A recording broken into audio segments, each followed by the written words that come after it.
Hi, it's Ethan Skolnick for Five on the Floor on the Five Reasons Sports Network, and this is the latest season ticket. Now, all of the conversation as the Miami Heat take a 3-1 lead into Game 5 on Wednesday night, 6:30 Eastern. You can catch the streams here on our YouTube channel and also our post-game podcast, Five on the Floor, on our podcast feeds. All of the conversation is about whether or not Giannis will play. He's injured his ankle twice during this series. He could not come back. The Bucks, of course, won without him in Game 4. They've played pretty well without him in this series, as Chris Middleton made enough plays in the overtime after an 0-of-6 fourth quarter. My advice to the Bucks and to Giannis is don't play.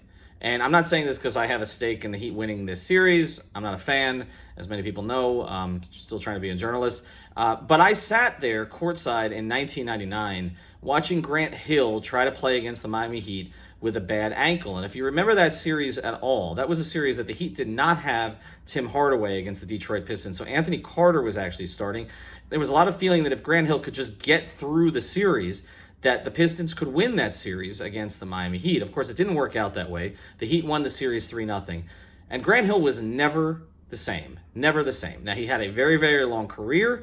He was an impactful person in a lot of different locker rooms. But if you don't remember what Grant Hill was prior to that series, he had a terrific season. He was a top 3 player in the NBA with room to grow. Okay, there were comparisons to Michael Jordan made about him. I don't know if those were always accurate, but you're talking about a two-way player who was also a good leader, a good locker room guy, and again, still had growth in his game. And it just never happened, and he has acknowledged that a lot of it was because he decided to play in that particular series. Now, if you look at Giannis's future, he's going to be a free agent in 2021. We obviously know that there are a lot of teams that will have interest, pretty much every team. There are some teams that are better fits for him. We've heard a lot about Miami, Toronto. I would throw Dallas and Golden State in the mix there too.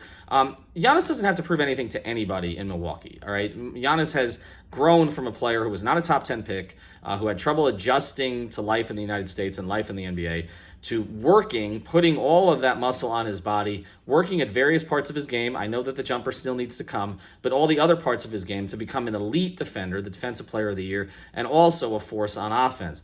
Giannis doesn't have to prove his toughness. He tried to play in Game 4. He played very, very well at the beginning of that game. If he doesn't play in Game 5, it's not because he's soft, it's because he's smart. And it's because the Bucks are smart. Because if the Bucks want to keep him, what you certainly do not do now is, even if Giannis wants to play, be in a position where you put him out on the court, he gets injured badly again, is not the same player, and then you as the organization were the caretakers of that, similarly to the way that Golden State was a caretaker in the situation with Kevin Durant in the finals last year. And of course, we know what happened with Kevin Durant. Tore his Achilles, left, ended up signing, obviously, with the Brooklyn Nets, didn't play last season. I mean, does Milwaukee want to be in that position in a series that they're already down 3-1 when they have a team that has competed without Giannis this season? If you want to look at Giannis later in the series, if there is a later in the series, a Game 6, maybe even some minutes in Game 7, fine. But this is a guy who went out, tried to play on an ankle, hurt his ankle again. You're going to put him back out there for Game 5? Look, if this supporting cast is good enough to warrant Giannis staying in Milwaukee long term, it's good enough to steal another game against the Miami Heat, right? I don't think they will, but why not give them the opportunity, and why put your entire franchise, your franchise player, and your reputation of your franchise at risk? Giannis wants to play. Tell Giannis, you know what? Let's give it 2 more days. We'll see where it is. If it calms down, we'll take a look at it. You don't want to be the next Grant Hill. Not in the sense of being a guy who was elite among the elite, and then you turn into a good role player who's on TNT or NBA TV, or wherever Grant is these days. Ethan Skolnick, season ticket, Five on the Floor, Five Reasons Sports.